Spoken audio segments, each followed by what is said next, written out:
Okay, good evening, everyone. Today, in our speech, we're going to go over weightlifting. As people grow older, their muscles shrink over time. At a certain point, they will have difficulty doing daily tasks like walking. In order to avoid this dejected fate, I decide to lift weights so as to keep doing what I like later on in my older age. However, every time I lift weights, I have to be very cautious of what I do.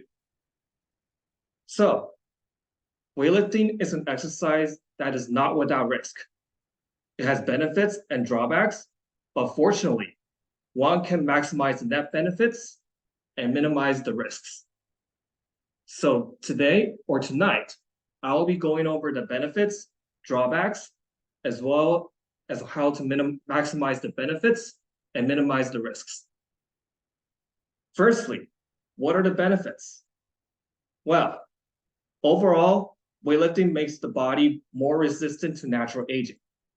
One reason is that by lifting weights, one can gain, if not retain, muscle. And by retaining muscle at the least, one can keep doing daily activities like standing from a seated position. By doing so, you're activating the muscles in your legs. And that is mentioned in Increasingly Mass and Strength by Michael H. Thomas and Steve B. Burns, a research paper. In another research paper, The Intensity and the Effects of Strength and Training in the Elderly by Mayer, by increasing the muscle, one can reduce the risk of falling, especially at old age. As a personal example, I have a grandfather who was just turned 90 this month. And as of right now, he needs to use a walker as he hasn't really exercised for most of his life. And finally, the other benefit is that besides increasing muscle, if not retaining it, one can maintain bone strength, if not increase it. And by doing so, one can reduce the chance of getting osteoporosis. And that is mainly demonstrated in the hip and lower spine, as shown in the research paper Effects of Resistance Exercise on Bone Health by A.R. Hong and Sang-Wan Kim. Now that we've mentioned the benefits, I must note that weightlifting is a double-edged sword. So, what are the things to watch out when weightlifting? So, the first drawback of weightlifting is improper form. One good example of improper form, or the consequence of it, is that the vertebrae can push out the disc between them, and that disc can touch the nerve. And by compressing it, that can cause pain or numbing in the affected area. This is known as herniated disc. This is pointed out in Tyler Sproul in a 2020 article on a website. Another drawback is that one can injure the tendons due to physical overuse or lifting a load that is too heavy for the person to handle. That is mentioned in by Guillermo Escalante in How Bodybuilders Can Avoid Tendon Trouble in a 2017 article. And in another research paper by Kayvon Golshani and others, titled Upper Extremity Weightlifting Injuries, a 2017 article. And finally, besides injured tendons, one can strain the muscles, overstrain it, if not cause painfully large tears, which can cause pain, bruising, and inability to use that muscle at all. I must note that weightlifting just causes microscopic tears in your muscle. That is okay, but that muscle can be properly rebuilt by proper nutrition, especially protein. Now that we've talked about the benefits and risks, I have good news. One can minimize the chance of getting the risk while maximizing the benefits. So the first cautionary measure one should take is proper form. Make sure you have proper form when you're weightlifting so as to avoid injuries like herniated discs and injured tendons. Another precautionary measure that one should do is to start off with a capable load, and then slowly increase the load over time. And finally, the third cautionary measure one should take, according to Katie McCallum, in a 2022 blog repost, the most important thing one should do is rest. By resting, you're allowing the muscles to properly recover. Otherwise, you're just overworking your muscles and then you're causing injury in the long run if you're not giving enough rest. So as shown, weightlifting is an exercise that has very big benefits, but has otherwise large drawbacks. But fortunately, this can be mitigated. By taking such measures such as proper form, slow and small increments, and most importantly, rest, one can maximize the benefits, like having more muscle to keep on doing daily activities in your older age and reducing the likelihood of falling, as well as maintaining bone strength and also mitigating risks like herniated discs, injured tendons, as well as strained and torn muscles. When looking into exercises, one should look into the benefits and risks of doing a form of exercise, as it can benefit one's health in the long run or risk getting debilitating injuries. Okay, that's all.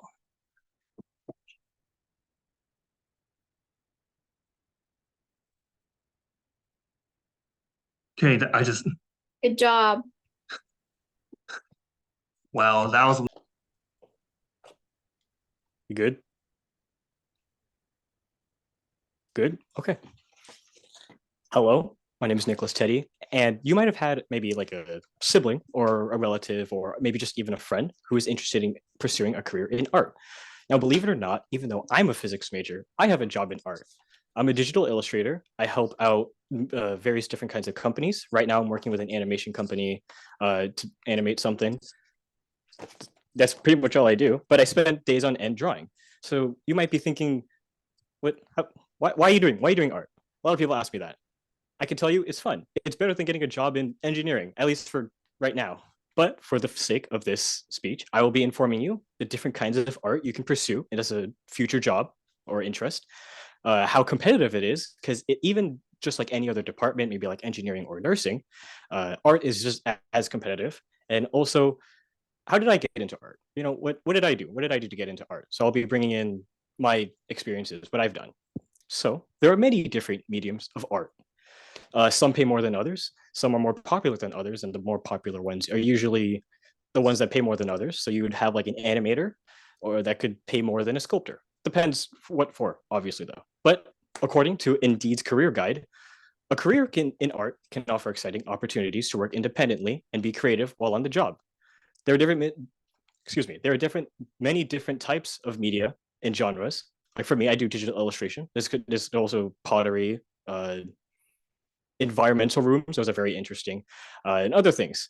You can earn up to 40 to 60,000 a year, which is more on the higher end of the job. Usually not that much, but around 40K would probably be the rough amount of what you would earn. Now, realistically, you would choose one medium of art because it's very hard to do three mediums of art, especially if they're all very different. It's hard to do three mediums of art and make a big living on it. So if I wanted to do pottery and digital illustration, I can't do that, mostly because I only have a studio for digital illustration, but not for pottery. So there's only a few things you can get into. But because I do digital illustration, I could also go into animation. So for things like that, because animation and digital illustration are very competitive, there's going to be, well, it's very competitive. So not just jobs, but colleges. Art colleges are highly competitive. It depends on the school, but there was a school I visited called Cal Arts, California Institute of the Arts. And according to, I forget the website. Excuse me. According to Niche, a college research website, Cal Arts, California Institute of the Arts, has a 29% acceptance rate, which is a little bit on the higher end. But out of maybe 1,000, 2,000 applicants they get, those 29% are like the best of the best. When I visited Cal Arts, there was a lot of amazing art that I'd probably do it at some point, maybe in like 30 years, but they are doing it when they're, I don't know, our age. You know, it's very, very impressive. But what about outside of California, out of the country? In an article about the Central Academy of the Fine Arts in Beijing, each year for that Central Academy, there are about 40,000 applicants per year, but only out of those 40,000, 13,000 are accepted to go to the academy and try out for the entrance exam. And out of those 13,000, only 700 to 800 of those 13,000 are accepted. Highly competitive. If you haven't seen the pictures of it, it's just a huge room with art students sitting just like next to each other, drawing the exact same thing. So there's definitely a lot of peer pressure. But given those statistics, how did I get a job in art? What am I doing? So usually, after you get out of college or you get a degree or whatever, you'll say you get a degree in animation, you would look for a job in animation. You would have a degree. I don't have a degree in art. I don't have a degree in art, so that doesn't apply to me, but it gives you a better chance at getting a degree or getting a job that involves what you got a degree in. Now, if I don't have a degree, how did I get in? This is the next important thing about getting a job, just in general, is networking. For art, it's kind of easy for art, from my perspective, because you can promote your art through Instagram, Twitter, what's it called? Oh, X, that's what it's called now, Twitter, whatever, or LinkedIn. Even LinkedIn's good because it gives you. I keep getting notifications about job like positions and whatnot, but LinkedIn's also very good to get network with. Now, for the people I talk to specific people. I didn't necessarily get popular on like social media or whatever. I'm not too popular on social media, but I talked to different sorts of people. I got very lucky and I got a job in digital illustration. Now, uh, given that, now that you know the different kinds of mediums of art, how much you can earn, the different statistics about how competitive it is, and how for whatever reason I got into it, I hope you can relay this information onto that friend, that sibling, or that relative, or the friend. I think I already said that, and give them and tell them what I've told you today. Thank you. Wow.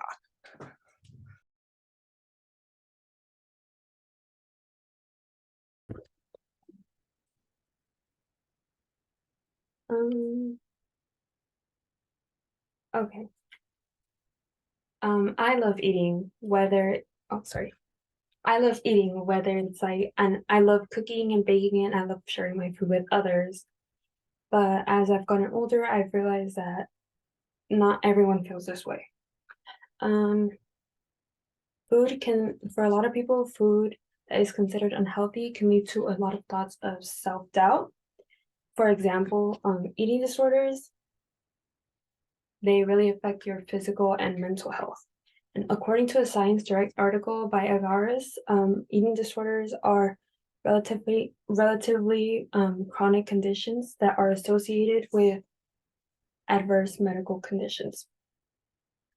For me, when I first started like working out and going to the gym, I wasn't really too educated on like the dieting.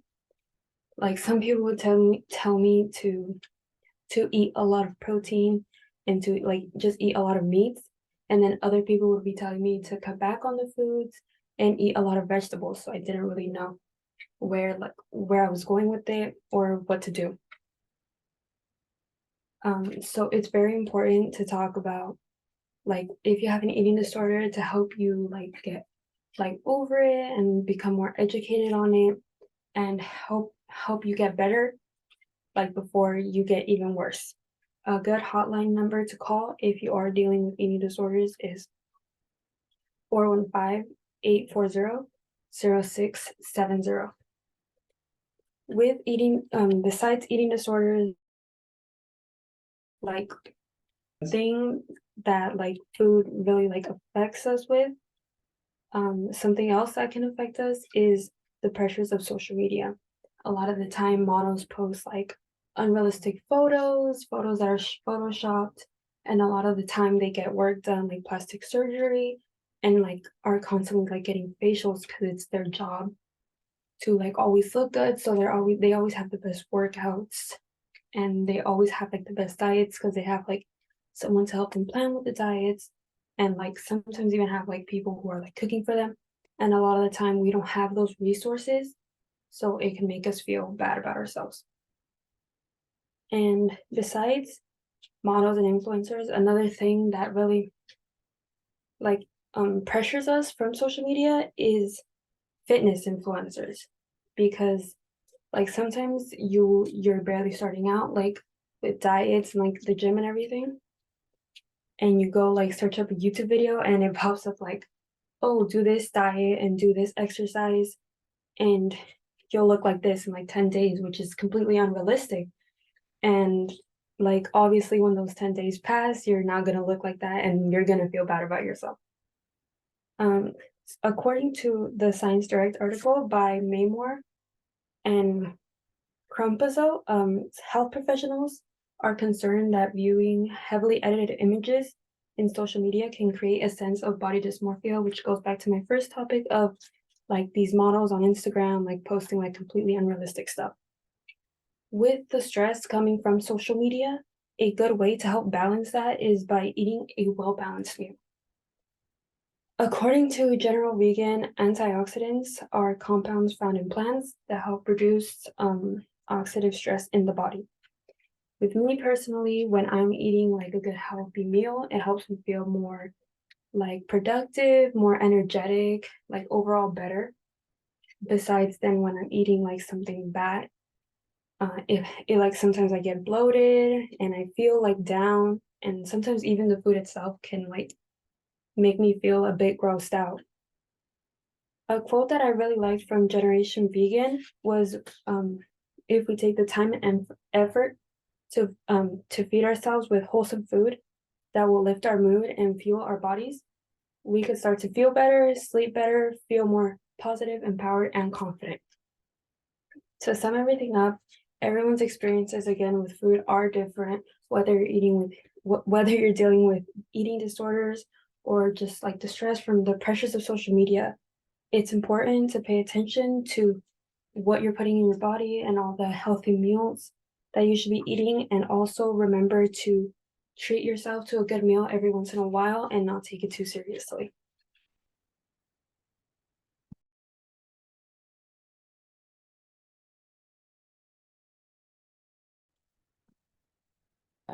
I'm Shion, like most of you, I have Netflix account, and some of you might have noticed the recent increase in the subscription price, and yeah, that sucks. It wasn't always like that. A decade ago, ownership was a thing. You could like buy a CD of a software movie and you'd own it, but not anymore these days. Back in like a decade ago, you could buy the Microsoft Office 2013 for $149. Now it's $70 per year. Photoshop CS6 was $700. Now it is $239 per year. And I chose those two versions because those were the two last releases before the switch to subscription. And while Blu-ray still exists today for movies, the overall amount released on Blu-ray nowadays have decreased significantly. And according to Blu-ray.com, in 2012, 2,329 movies were released on Blu-ray, but in 2022, only 1,052 were released on Blu-ray. And the reason for that is streaming services making their shows exclusive to their services. Well, that's the past. And so how did this come to be? From a developer standpoint, according to Pixelmator, the people behind Pixelmator Pro, which is a Adobe Photoshop alternative, every time they make an update, I mean, the overall revenue for a one-time purchase program, it would be a big spike, but each update, the amount of users would be trailing down each time. But with a subscription, it would be more of a stable.